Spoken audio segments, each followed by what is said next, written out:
prize. Honourable Shane Jones. I said, sir, I follow Mr Parker, and as the Minister has just woken up and realised that he should have exercised the opportunity to address the challenges laid down by Mr Parker. But, sir, that inattention and that sort of soporific pose that he ordinarily strikes is reflective of his stewardship in this portfolio. So, so Jerry Brownlee, to his credit, didn't do a great deal other than try and mine Great Barrier, try and mine Coromandel, sir, and then on top of that, he ensured that New Zealand's tourism would definitely fail after he decided to try and mine Tongariro, Ngaruhoi, Ruapehu and the national parks.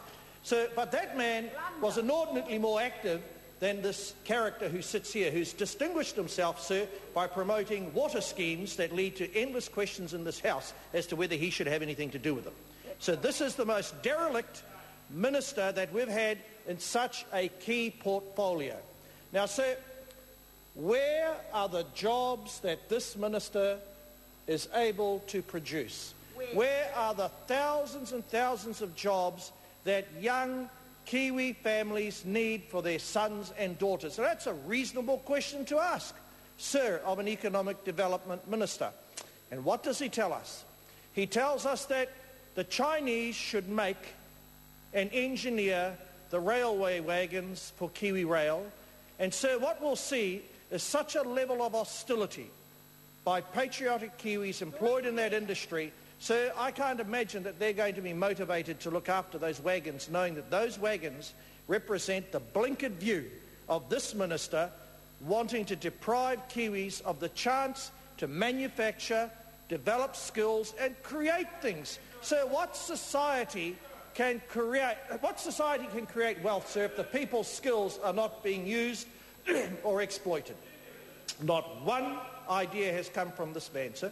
In addition to that, sir, regional development is in a state of decay.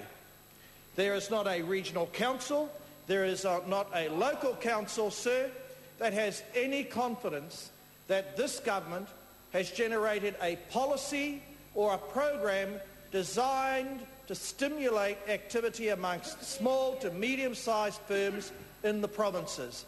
So all they believe is that by building larger roads, as the Minister of Warkworth, Stephen Joyce, continues to do, and backing uncritically, sir, the intensification of agriculture, ignorant of, sir, the effects that it has in terms of the worsening of the host environment, that somehow, sir, that's going to generate the hundreds of thousands of jobs that New Zealand families are looking for over the next decade.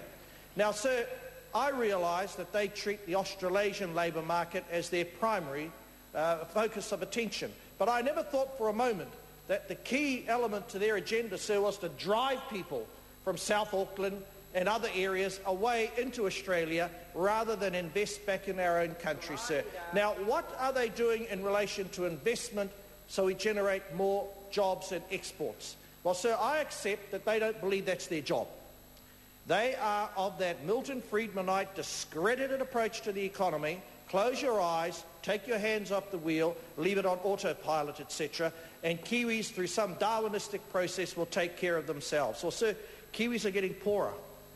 More kids are going to school suffering, sir, as a consequence of malnutrition, not able to learn properly. And why is that, sir? Because there is no recipe to address the fundamental things that people are looking for. A growing economy, Minister. Jobs, Minister. And most importantly, sir, a living wage. Something that you would imagine would lie at the pith of an economic development strategy, sir. But as I said, they don't believe in any of this. They believe, sir, by doing very little, privatising the jewels in our crown, our state-owned assets, sir, through privatisation, somehow this massive dynamic of creativity, imagination and job creation will be unleashed by the Australians and the foreigners owning our assets. Sir, that reflects an incredible level of naivety as to how the international economy really works. We, sir, under this minister are pursuing a foolish level of purity, whilst the people that we trade with and deal with, sir, are far more pragmatic. And, sir, as we watch him, sir, navigating us onto the rocks, no doubt, not so much of treachery, sir, their treachery is to the young people who they've sold out, but rather, sir, as a consequence of us being left behind while the rest of the world marches on. No jobs, no innovation. Mr. Chairman. Honourable David Parker. Chairman, it's always a pleasure to follow the Honourable Shane Jones, because while he speaks with passion and with panache, you can see